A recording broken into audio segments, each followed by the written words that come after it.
ya. Bismillahirrahmanirrahim. Wabarakatuh.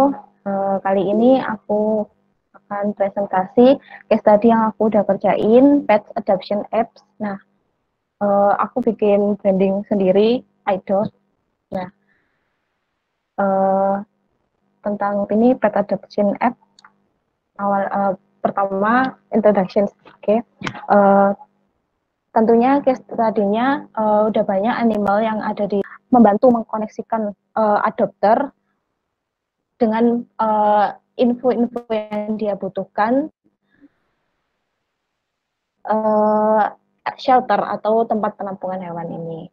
Nah, untuk memecahkan masalah itu, aku mencoba memakai desain proses. Nah, ini pertama kali aku pakai desain proses. Sebelumnya pakai design thinking atau cuman problem solutions terus langsung prototype. Nah, aku coba adapt double diamond di kali ini untuk membantu aku untuk menganalisa problemnya, gathering insight sama developing solutions. Nah, final result yang aku propose kali ini adalah hi-fi prototype yang udah dianalisa user testing menggunakan double diamond yang aku pakai ini, aku pakai dari HeyMonkey, dia US research designernya Gojek, yang linknya aku lampirkan di bawah. Oke, tahapannya aku adapt itu ada 4, discover, define, develop, dan deliver. Pertama, masuk aja ke discover. Nah, aku discover the problem. Tahap pertama yaitu brainstorming fix-nya yang related dengan adoptions. Nah, aku dapat 3 key idea, yaitu pertama propose tujuannya apa sih adopter itu untuk adopsi, planningnya gimana, dan adoption behavior-nya itu kayak gimana. Dari situ aku breakdown questions yang kemudian mendapatkan informasi motivasi, persepsi, dan opini user ketika mengenai adoption experience-nya itu gimana. Nah, subjek yang aku pakai di sini, subjek yang aku interview di sini itu orang-orang yang udah pernah adopt pets. Nah, cara interviewnya gimana? Aku melakukan survei menggunakan online form, gitu, karena keterbatasan bertemu dengan orang. Nah, di teman-teman belum pernah adopt, tapi kedepannya mereka ingin atau berencana untuk adopt dan ikut mengisi. Nah, kekurangannya dari dari online survei itu,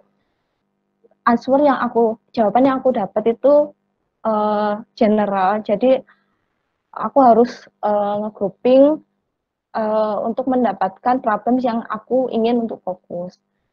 Gitu. Nah, setelah aku breakdown lagi jawaban-jawaban partisipan,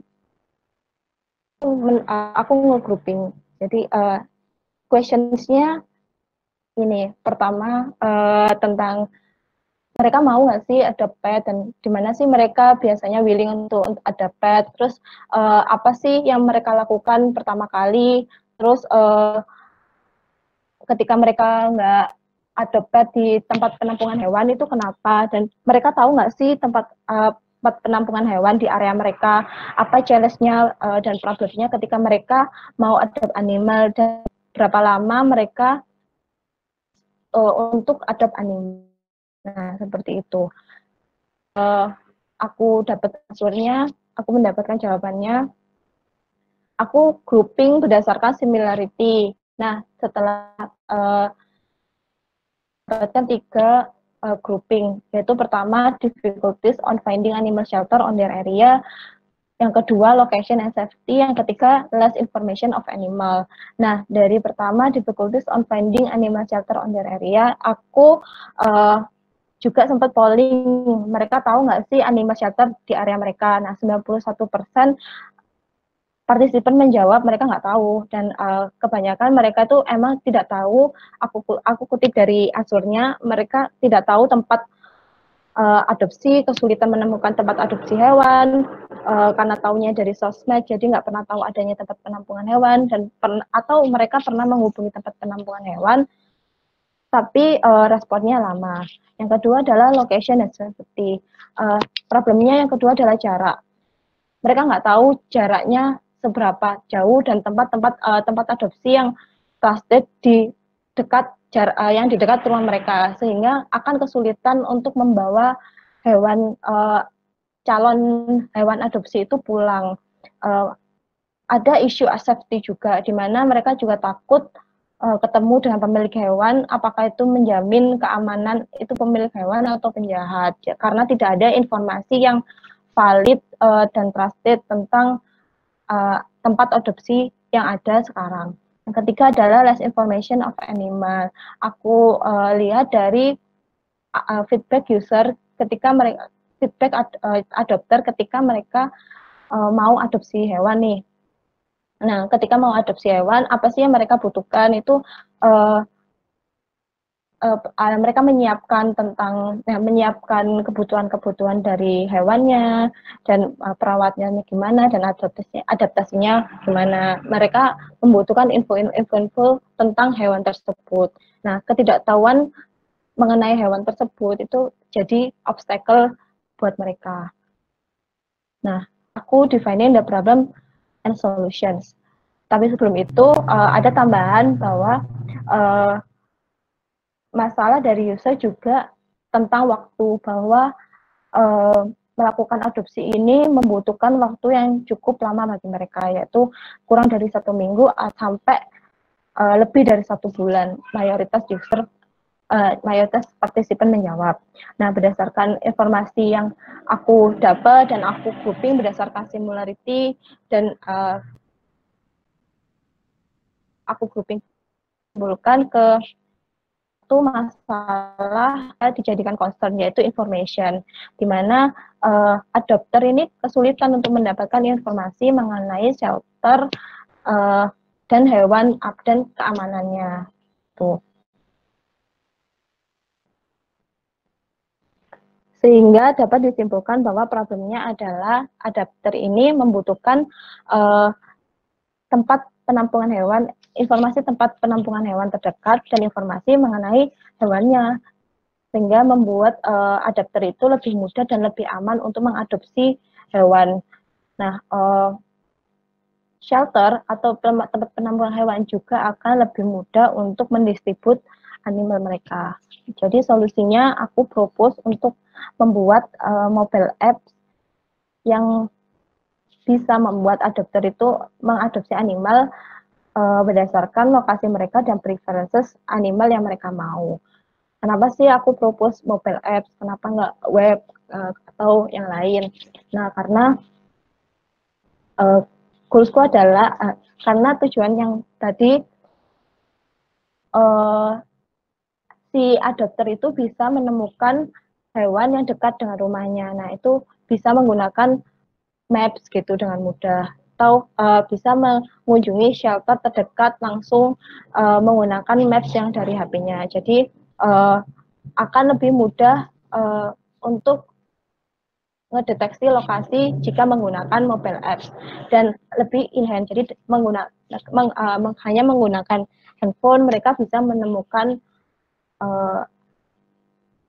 hewan peliharaan yang mereka inginkan. Gitu. Next step adalah developing idea.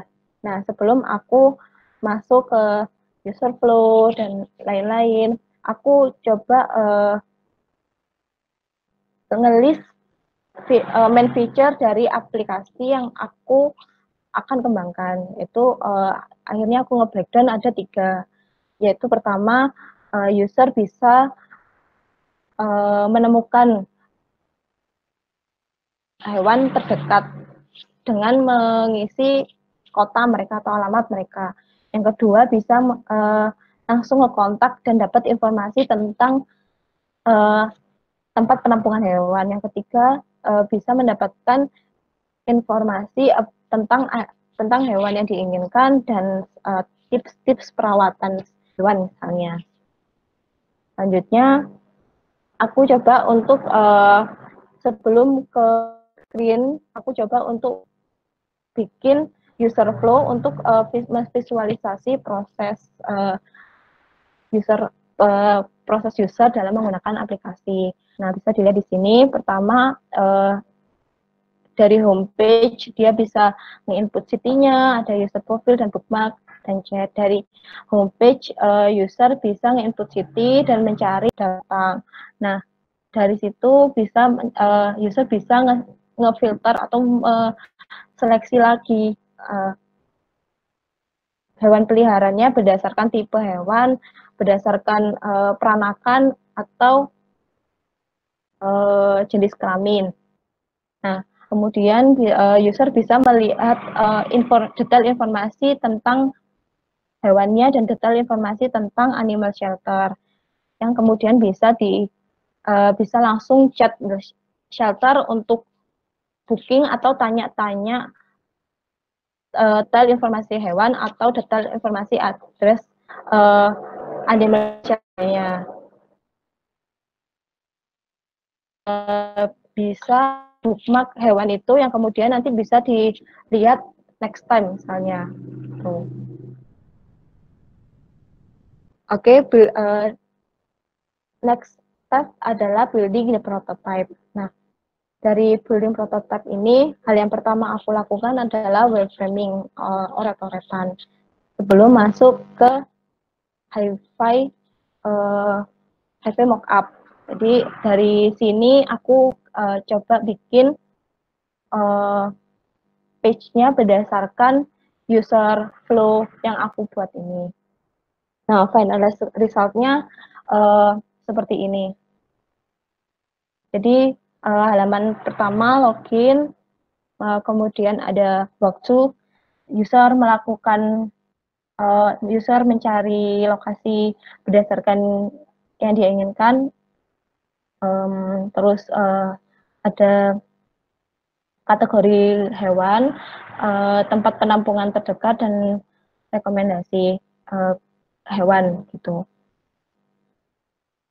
Terus ada detail informasi dari tempat penampungan hewan dan detail informasi mengenai hewannya. Nah, sebenarnya untuk hi-fi mockup ini aku bikin ada dua versi, yaitu versi bahasa Inggris dan bahasa Indonesia. Nah, versi bahasa Inggrisnya itu aku sebenarnya ngikutin dari user flow itu. Jadi ada rekomendasi ini. Nah, tapi waktu kemarin itu mau usability testing, ketika mau usability testing, karena yang aku tes ini ke objeknya orang Indonesia, jadi aku pas di detik-detik mau usability testing itu aku dadak untuk translate ke bahasa Indonesia gitu, karena orangnya terbatas, jadi aku coba untuk awalnya testing ke adik-adikku, jadi bisa langsung mendampingi gitu. Baru pas aku cuman dapat 3 responden gitu, aku share ke teman-teman. Nah, ketika share ke teman-teman dan mendapatkan responden lebih banyak, ini testingnya aku dapat 11 tester. Nah, dari 11 tester itu aku dapat usability score 61. Nah, dari sini aku coba setelah usability testing, aku coba coba cari masukan dari user, apa sih kesulitan dan gimana sih experience-nya dalam menggunakan aplikasi. Nah, kebanyakan user yang aku testing secara remote ini, mereka nggak ngeh kalau ada misinya di awal. Jadi pas dari awal sampai 3 atau 4 ngeh gitu-gitu sih produknya. Untuk kesimpulannya, jadi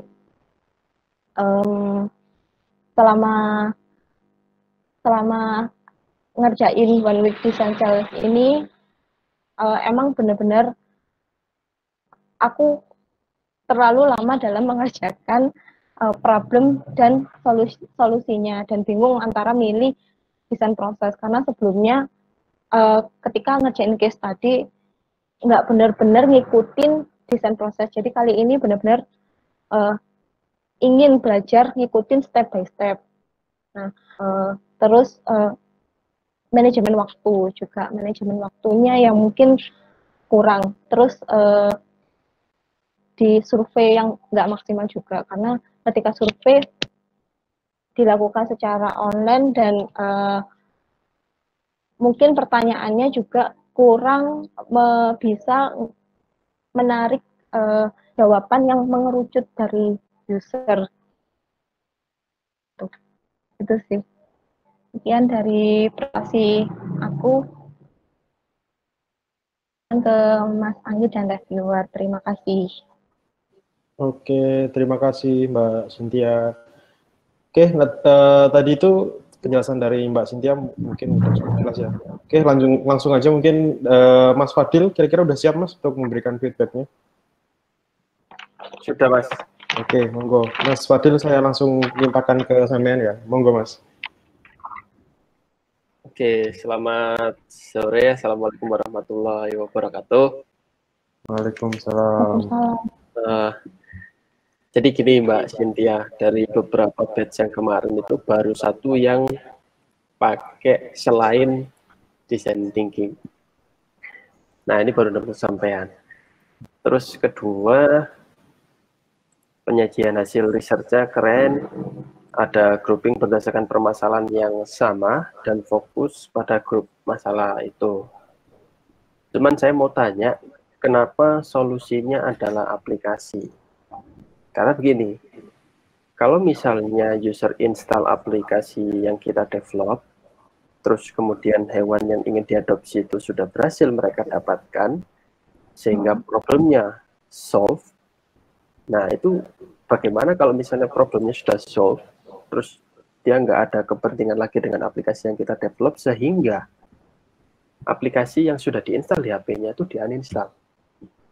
Sehingga kenapa solusinya aplikasi?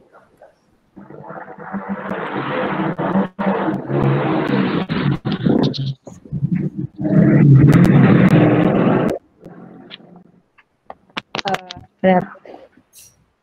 Kenapa kok solusinya aplikasi dari awal? Karena menurutku akan in hand gitu kan dari mobile. Nah, kenapa kok nggak web yang biar responsif gitu ya?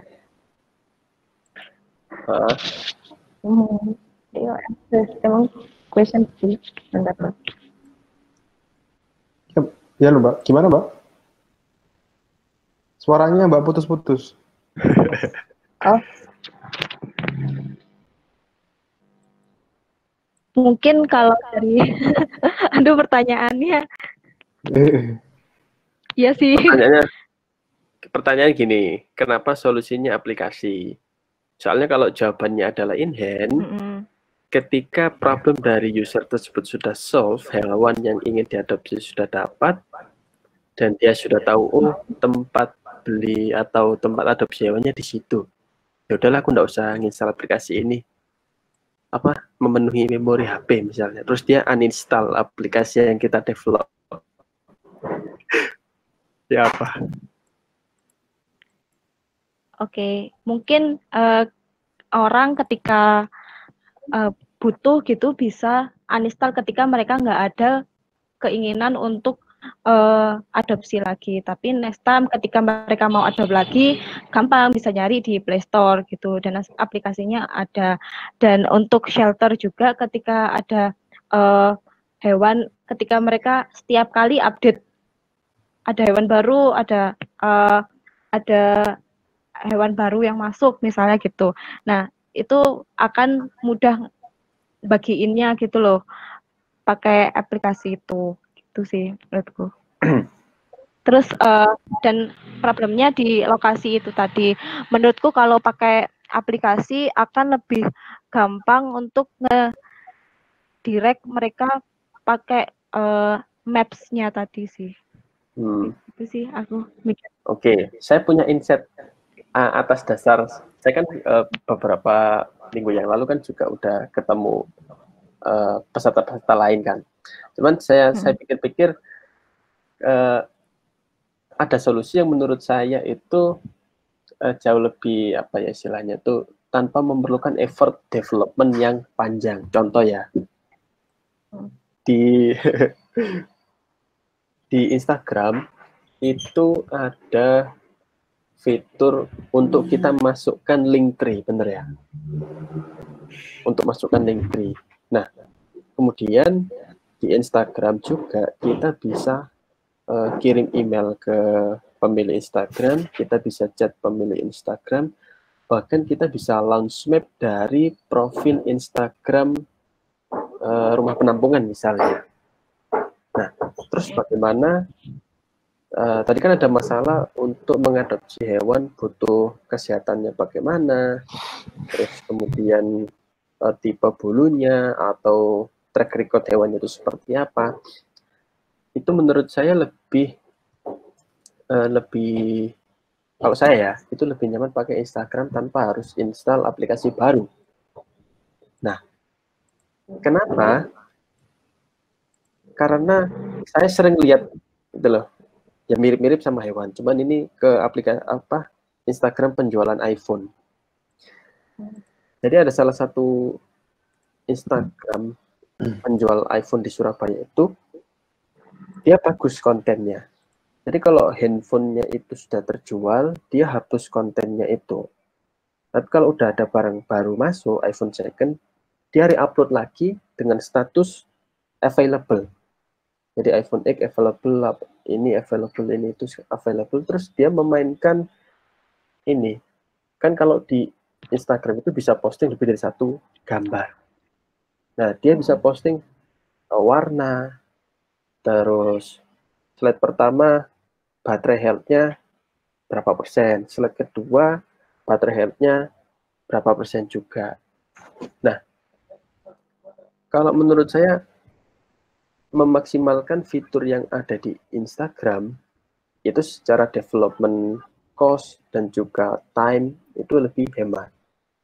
Sehingga bisa jadi, hasil dari double diamond design process yang Mbak terapkan itu bukan berupa aplikasi baru, tapi konsep UX yang baru untuk memaksimalkan fitur di Instagram. Kira-kira kalau kayak gitu gimana?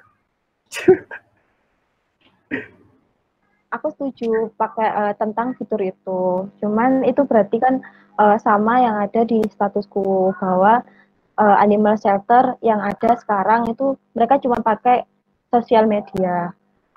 Aku kurang tahu yang ada di Malang, tapi aku tahu beberapa yang ada di Jogja.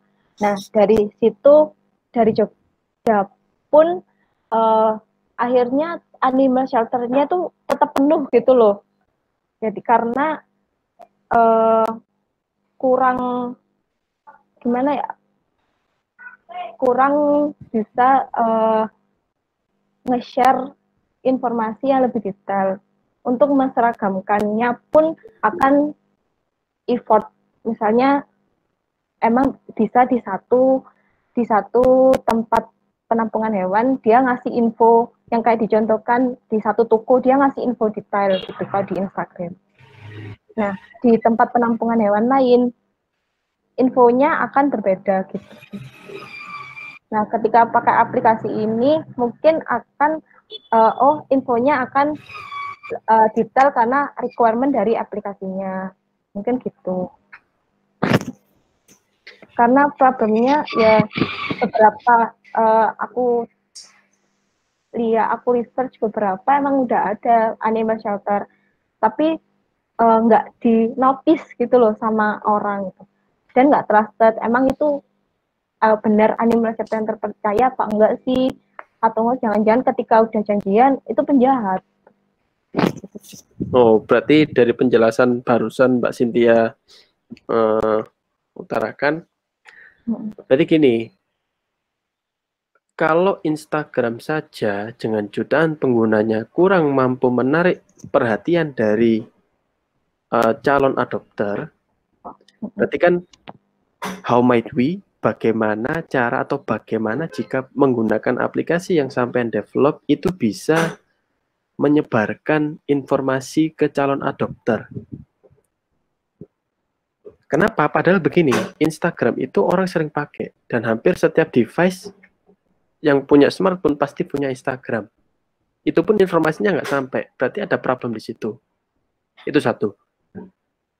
Yang kedua, kalau misalnya kita pakai aplikasi yang Mbak sama Mas Iksan develop ini, ada effort untuk install, ada effort untuk mempelajari, ada effort lagi untuk apa misalnya, cari-cari filtering segala macam. Berarti ada effort lanjutan yang dikeluarkan. Nah, di research-nya Mbak Cynthia ini, permasalahan ketika informasinya tidak tersebar, permasalahan ketika trusted-nya itu kurang bisa meyakinkan calon adapter, itu masuk di research-nya Mbak Cynthia apa enggak? Gimana? Sorry. Gini, problem ketika penyebaran informasi di Instagram itu tidak tersampaikan ke semua adopter, itu problem itu masuk nggak ke risetnya sampean? Itu yang satu. Iya. Yang kedua, ketika ada problem bahwa calon adopter nggak trust sama rumah penampungannya pakai Instagram, itu kan ada problem sebetulnya. Kenapa kok nggak trust? Itu masuk ke research-nya Mbak Cynthia apa enggak? Yang kedua. Terus, apa tadi ya yang ketiga? Lupa aku. Ya, dua itu dulu. Masuk nggak ke research-nya Mbak Cynthia? Nah, problemnya sampai situ.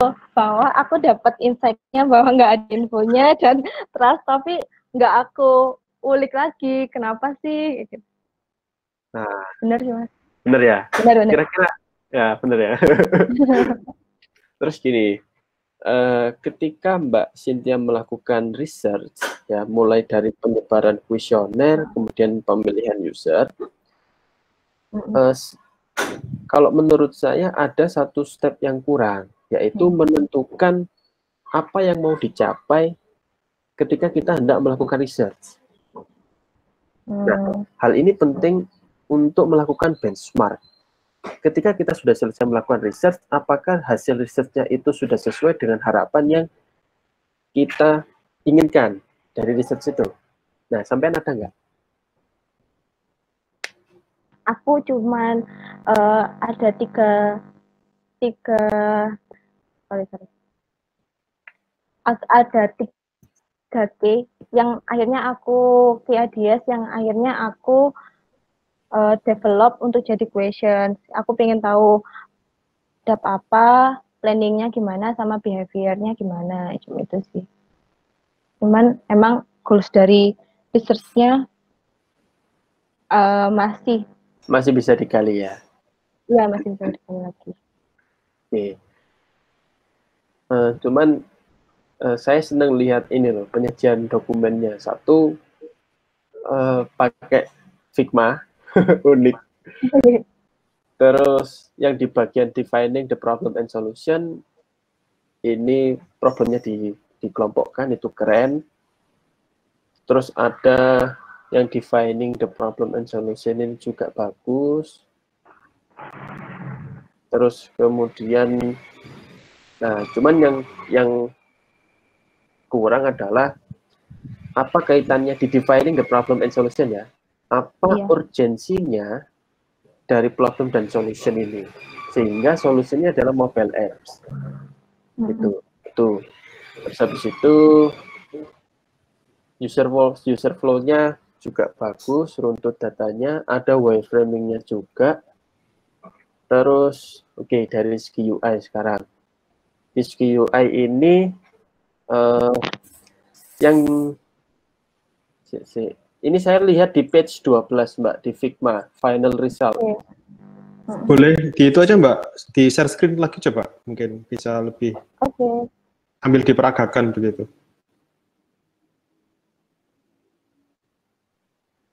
yang ini loh Mbak, di tampilan cara dekat.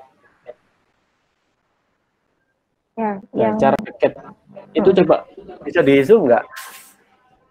oh aku coba share ini aja. Boleh, mau share?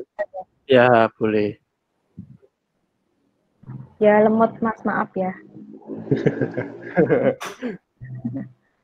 Nggak apa-apa.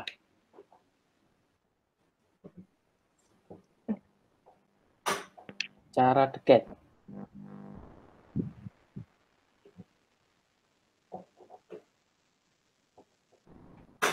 Oke. Nah, itu. Nah, ini saya tadi ada catatan untuk UI itu hati-hati penggunaan warna icon heart putih di gambar animal. Yang untuk wishlist itu loh. Favorit kan ada icon heart putih tuh. Kalau kita tap nanti warnanya berubah jadi merah.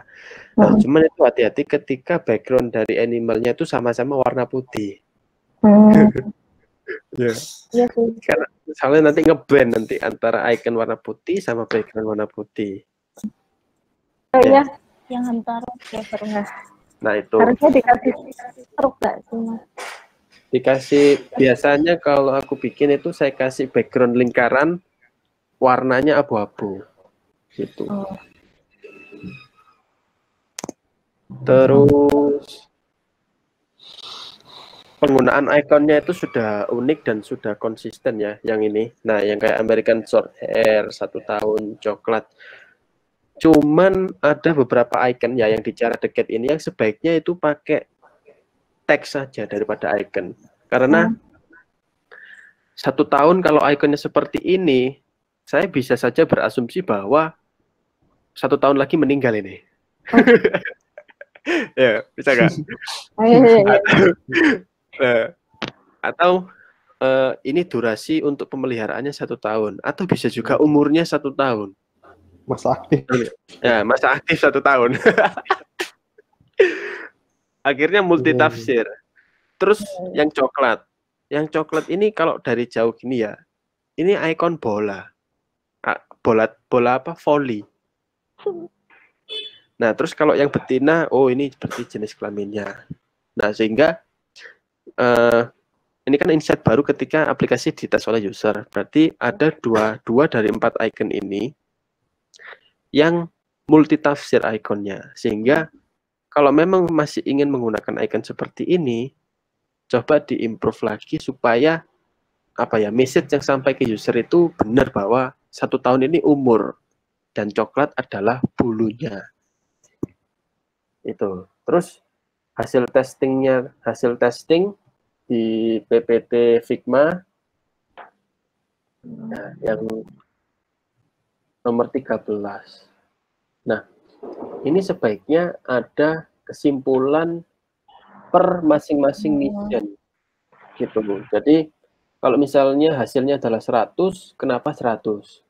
Kalau hasilnya adalah 37 dan 40, yang itu berarti adalah failed atau bisa dikatakan gagal, kenapa bisa gagal? Apakah ada desain yang kurang jelas, flow yang susah, icon yang nggak kelihatan, teks yang terlalu kecil, atau apa? Itu sih Mbak. Terus ada ini, sangat tertarik, terus tidak menarik. Nah, itu bisa digali lagi. Apa yang membuat user ini sangat tertarik, mulai dari 7 sampai 10. Itu sih Mbak dari saya. Oke, sudah cukup Mas Fadil ya? Ya, sudah. Oke, terima kasih Mas Fadil atas feedback-nya. Oke, mungkin langsung lanjut Mbak Arin, sudah siap? Halo, siap. Sebentar ya. Wait. Oke. Nah, untuk feedback berikutnya langsung saya berikan. Halo Mbak Arin. Cynthia. Halo Mbak Arin. Hai, kesibukannya apa nih? Aku sekarang UI. Halo, bisa dengar suara saya nggak? Oh, bisa Mbak. Aku sekarang kerja.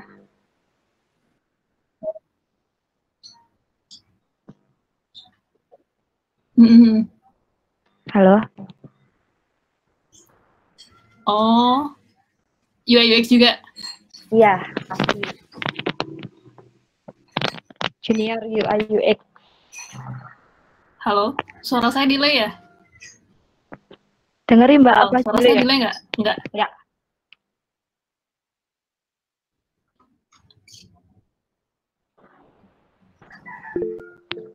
Sudah jelas dengar suara saya nggak? Video saya matiin deh. Jelas kok Mbak. Informasi yang disampaikan udah bagus, udah bisa diikutin orang. Delay ya, agak delay ya. Sorry ya. Delay nggak? Aman Ya, deh, enggak, aman. enggak kan ya? Aman.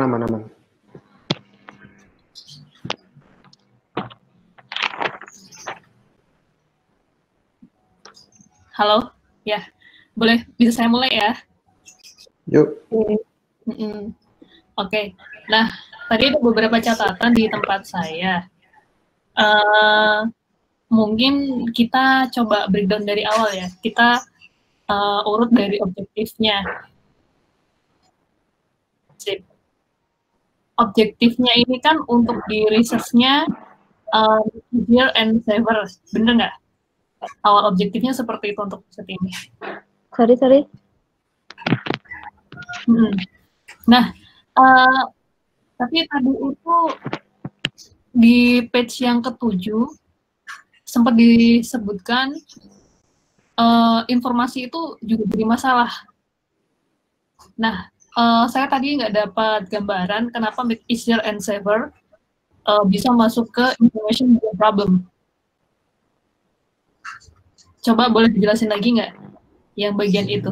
Oh, problemnya adalah, concern problemnya adalah informasi. Tadi kalau nggak salah saya tangkap, objektif yang awal tadi itu sempat nyebutin kalau solving problemnya itu untuk membuat easier and safer gitu kan.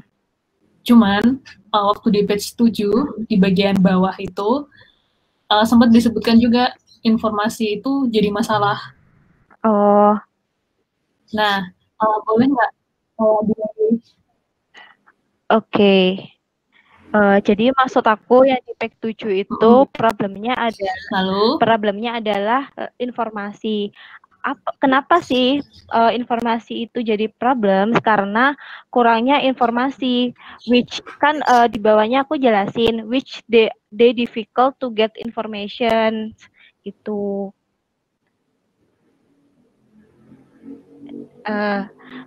Sehingga problemnya user, aku sambil share ya.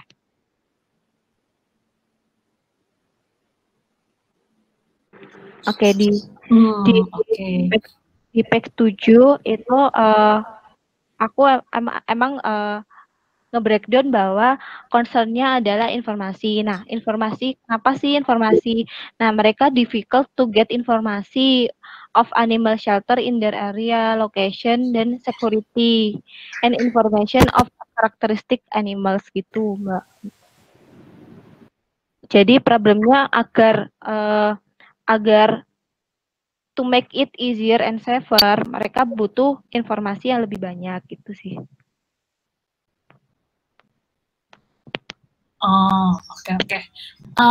Tadi di awal riset kan udah bagus cara nyusun pertanyaannya, kemudian udah bisa udah ada ide ngelompokin per kategorinya tadi kan ya. Nah, cuman sempat ngelakuin pre-research nggak? Maksudnya kayak sebelum ngerjain riset utamanya, kita coba cari-cari tahu dulu nih. Biasanya benchmarking atau nyari tahu ada nggak sih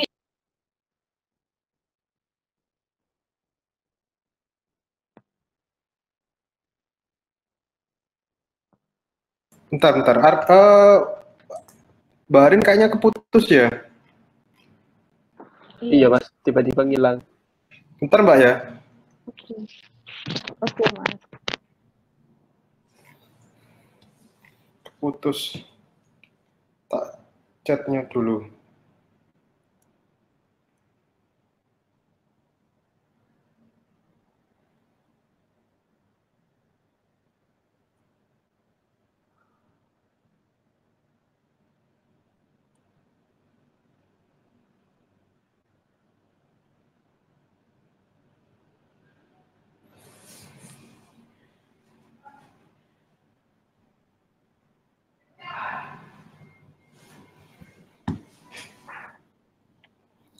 Oke, Mbak Arin mau benerin ininya dulu. Oh ini udah join. Mbak Arin gimana? Halo? Mbak Arin di mute.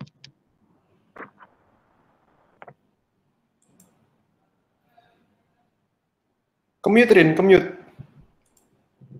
Oke, iya, soalnya tadi masih loading untuk apa screen-nya. Tadi pertanyaan saya nyampe nggak ya?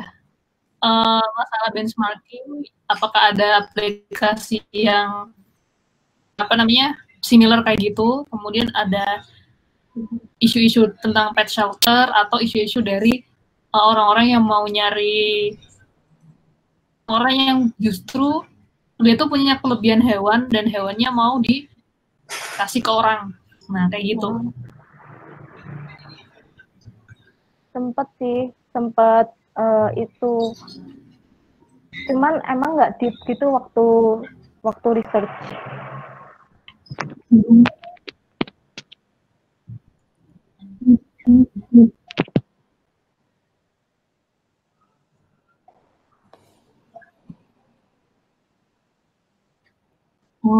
Oke. Ada satu hal sih sebenarnya Mbak yang agak miss juga. Mungkin nanti desain proses apapun kan kadang nggak dijelasin kalau kita harus ngedefine persona. Di desain linking, kemudian di desain proses yang tadi Mbak pakai, itu kan memang tidak dijelaskan kita harus ngedefine persona. Cuman kalau kita bikin suatu produk itu, ada baiknya ngasih tahu atau nyari tahu dulu personanya seperti apa. Jadi biar kemungkinan kita bisa dapat gambaran orang yang mau pakai aplikasi atau website kita gitu kan. Kayak misalnya ternyata di sini ada 3 macam orang nih yang mau pakai. Orang yang mau nyari hewan, kemudian orang yang mau ngasih hewan ke orang, atau justru shelter yang pengen dapat pengurangan hewan atau shelter yang pengen dibantu untuk gitu. Jadi nanti produk kita lebih banyak gitu loh. Bukan pakai untuk nyari hewan doang. Tapi bisa jadi orang-orang juga bisa kayak dibantu untuk kayak ngasih hewan ke orang lain. Atau pet shelter nanti bisa juga nanti campaign untuk mau nggak adopsi gratis gitu, atau mau nggak donasi untuk kita karena kita punya banyak hewan di sini gitu. Nah seperti itu. Atau ada orang yang pengen tapi nggak bisa melihara di rumah. Nah bisa nggak aku dapat kayak shelter sementara untuk kucing ini atau hewan ini gitu. Itu sih. Kebetulan nih, saya tadi itu ngecek ada satu website luar negeri sih ini. Dia sama sistemnya kayak solving problemnya teman-teman. Nah, dia di situ malahan ada nyocokinnya lebih ke shelter gitu. Jadi persona mereka lebih ke shelter. Yang makanya itu shelter, tapi user yang lain itu punya ya website mereka gitu. Nah, itu nanti bisa diklopkan satu sama lain biar kita lebih bisa menjawab tadi pertanyaannya Mas Fadil juga. Kenapa kita harus pakai apps kalau misalnya orang sekali pakai, kok nggak pakai Instagram aja gitu. Bisa kita jawab nanti, oh kalau Instagram kita nggak bisa selus itu karena masalah user itu ada banyak. Nah, jangan-jangan nanti jawabannya ternyata website biasa. Bisa jadi seperti itu. Atau cara yang paling gampang sebelum ngelakuin riset sebelumnya, coba benchmark dulu. Pakai kata kunci aja di search di Google gitu. Kayak cara orang adopsi hewan, atau mungkin kayak pakai bahasa Inggris pet shelter, online pet shelter gitu. Nah, nanti akan bisa tahu contoh-contohnya. Gitu sih. Kemudian ada feedback nggak dari mungkin ada sempat ketemu suatu ideation gitu. Yang petshelter.com ini aku sempat nemu. Cuman emang waktu bikin tuh oh ya udahlah fokus ke satu dulu, orang yang cari hewan dulu gitu. Nextnya mungkin akan ada pengembangan yang lebih lanjut. Cuman aku emang nggak bikin apps-ku itu bisa langsung ke situ gitu sih. Oke, baik. Itu baik bagus disampaikan di awal. Jadi reviewer ataupun orang-orang yang ngebaca decknya Mbak itu bisa tahu, oh ini tuh cuma dibatasin di sini loh gitu. Jadi kita nggak akan berpikiran untuk yang macam-macam nanyain A, B, C, D, tapi memang scoopingnya difokusin di masalah ini yang akan diselesaikan gitu. Oke Mbak. Sip. Kalau dari saya mungkin yang major problemnya cuma itu sih. Overall untuk cara testingnya, cara gather insight-nya udah bagus. Tapi saya penasaran deh yang terakhir tadi, kenapa kok memilih remote usability testing? Oke, jadi tuh emang aku udah mention di awal kalau aku bad di manajemen waktunya. Kan waktunya tuh seminggu. Nah 2 hari tuh aku sakit. Jadi tuh ngerjainnya di 2 hari terakhir. Nah, kenapa remote? Karena aku sebagian remote, sebagian enggak. Jadi yang enggak remote karena aku di rumah aja, aku testingnya ke saudara-saudara. Nah, yang karena kekurangan audiens gitu, jadi aku remote gitu sih Mbak. Malamnya gitu loh, emang keburu-buru banget. Pakai apa tadi? Pakai Maze desain. Itu aja baru tahu dari Mas Anggit.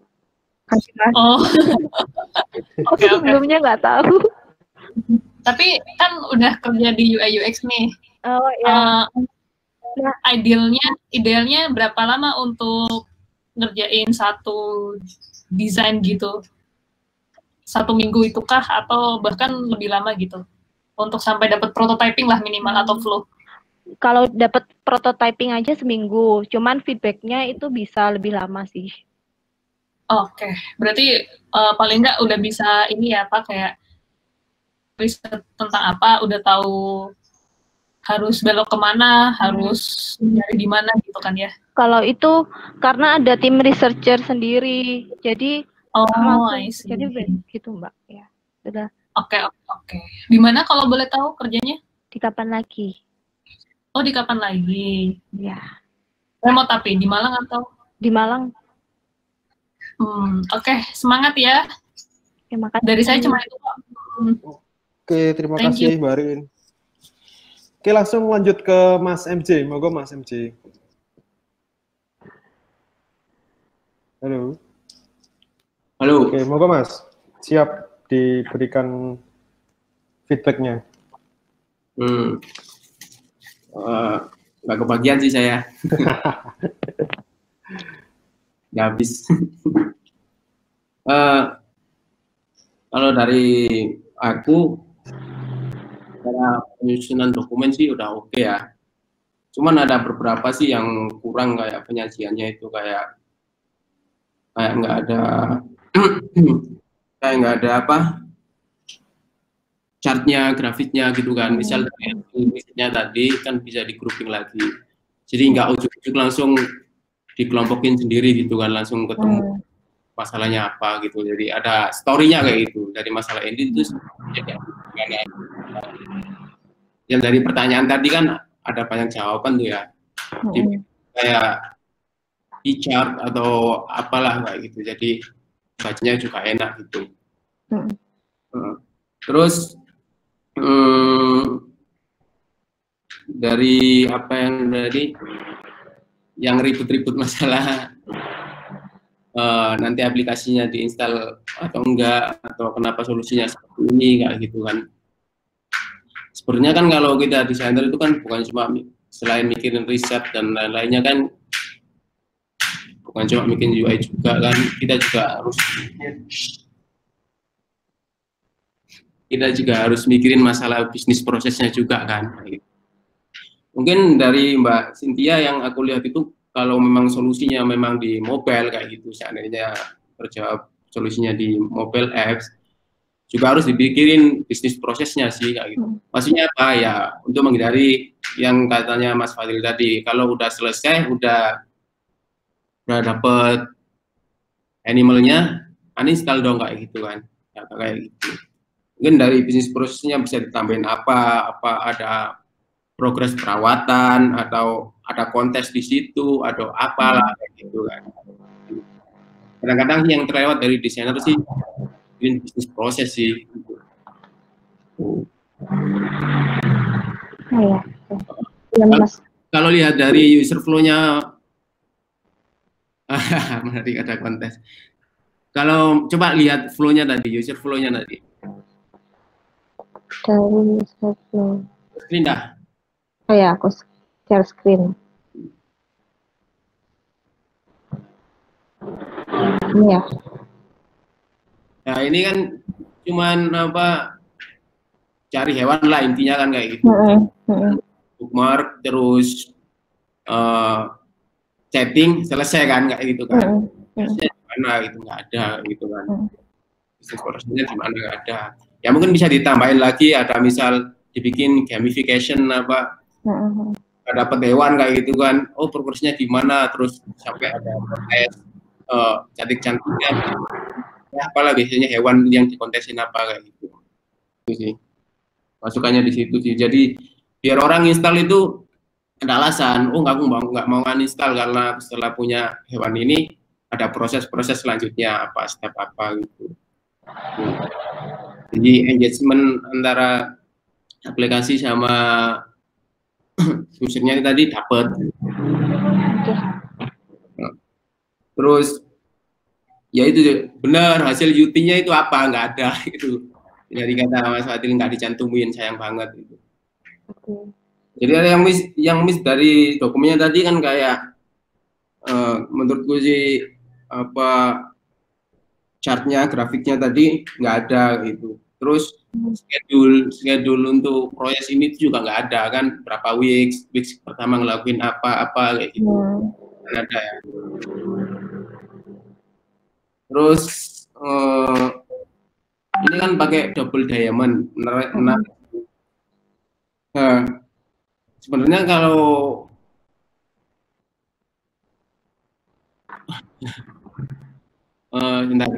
sebenarnya kalau pakai double diamond atau design thinking itu nggak masalah sih, cuman dari beberapa peserta juga yang sekarang dan yang kemarin-kemarin itu yang aku heran itu kenapa kok cuma berhenti di satu iterasi kayak gitu kan. Cuma padahal kan setiap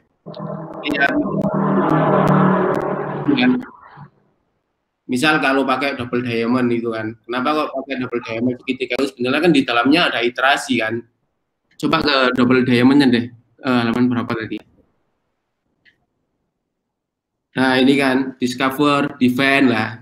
Sebenarnya kan di sini udah dikelompokin kan, discover sama define itu dalam satu diamond kan, itu di dalamnya ada sendiri sampai nanti berulang-ulang iterasi, di dalamnya nanti terpecah-pecah banyak lagi kayak gitu kan, lipatin banyak elemen kan. Terus kalau udah dapet baru masuk ke diamond selanjutnya gitu. Develop sama deliver kan dari sekarang dan kemarin-kemarin kan cuma berhenti di iterasi pertama udah selesai kan. Saya pikir kalau minimal 2 iterasi kayaknya udah full juga kalau ada portfolio review kayak gini. Jadi ada proses di situ kan. Jadi setelah iterasi pertama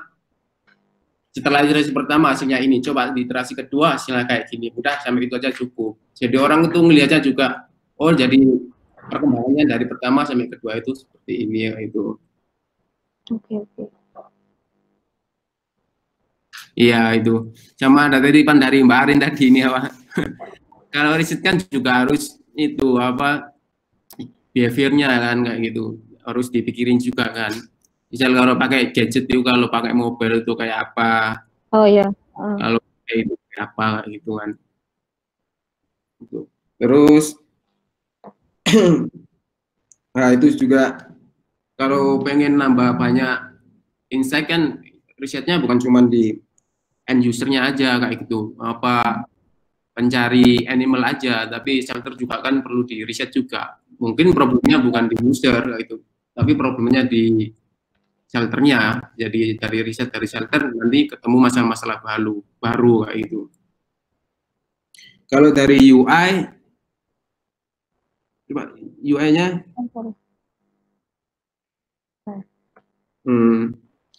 udah clean ya, udah cakep. Cuman ada beberapa yang memang harus detail kayak itu di notice gitu. Ada yang ini pakai grid, ada yang nggak pakai grid kayak gitu. Kalau kalau Mbak Cynthia teliti lagi, ini kalau orang sekilas melihat udah cakep kayak gitu, tapi kalau coba diteliti lagi itu nggak rapi kayak gitu. Iya emang Mas. Yang keluputan kayak gitu kan. Misal contoh yang paling gampang ini yang difilter yang difilter kucing itu muncul pop up itu loh yang dari bawah. Itu kan gridnya ikut yang mana kayak gitu. Oh iya sih Mas. Kayak gitu. Kalau diteliti ya banyak grid yang nggak rapi kayak gitu kan. Benar. Lebih detail lagi. Ada juga yang keluputan misal di kartnya ini, kart yang kucing itu, yang animal itu, carrot cat, Pupa Caps, Hamtaro itu kan image-nya kan masih pakai rounded, semua sisi kan pakai rounded kan. Padahal kan dia itu di atas kart kan. Ya paling cuma kali ikut rounded kan yang sebelah kiri kanan atas aja itu kan. Iya kanan atas, kiri atas sama kiri bawah itu kan cuma pakai rounded. Ini semuanya pakai rounded. Ya harus detail lagi. Sama pemakaian ukuran icon juga harus diperhatikan juga kan gitu. Secara semuanya bagus, tapi kalau dilihat detail dari sini, dari kucing tadi itu antara icon gender sama icon apa itu shelter ya, yang rumah itu gambar rumah, maksudnya icon shelter ya. Itu kan jomplang banget itu, enggak? Iya. Kalau overall sih udah oke, cuman ya lebih detail lagi gitu aja. Siap.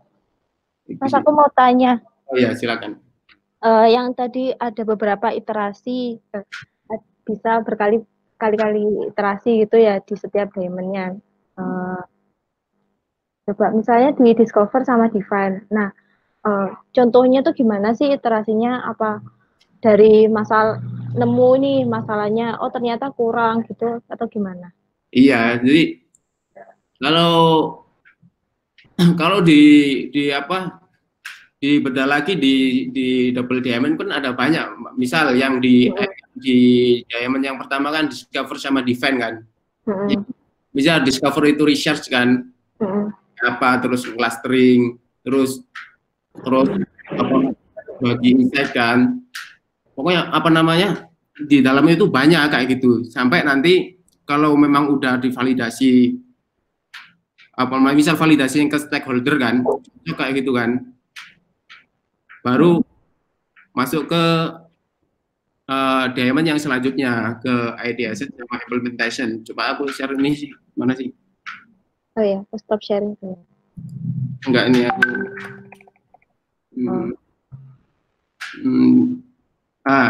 Sorry. Nah itu dicet ya.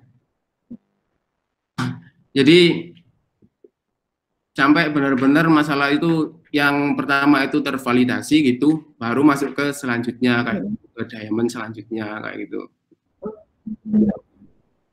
Lihat nggak tadi yang aku share link itu kan? Oh ya Mas. Jadi dari sampai masalah yang kita itu nggak tahu ngelakuin double diamond, baru keluarnya kita tahu nanti keluarnya apa kayak gitu. Terus jadi dari poinku tadi kan, kenapa dari tiap portfolio review itu cuma yang ditampilkan cuma satu iterasi kayak gitu kan? Iya benar. Mungkin limitation waktu gitu. Oh, limitation waktu ya? Oh ya. Iya. Tapi next time bisa ini sih Mas ditambahi untuk iterasi lagi. Makasih. Dan double diamond ini juga bukan patokan kayak gitu. Kalau dari yang aku pakai juga pakai double diamond, tapi diadap lagi. Jadi antara adap double diamond sama sekarang kan yang lagi apa namanya booming pakai apa setup kayak gitu kan. Jadi malah ada triple diamond kalau di kantorku sekarang gitu. Tapi ya adapnya dari double diamond. Itu sih. Lagi? Mantap Mas, makasih. Oke, terima kasih Mas MC. Oke.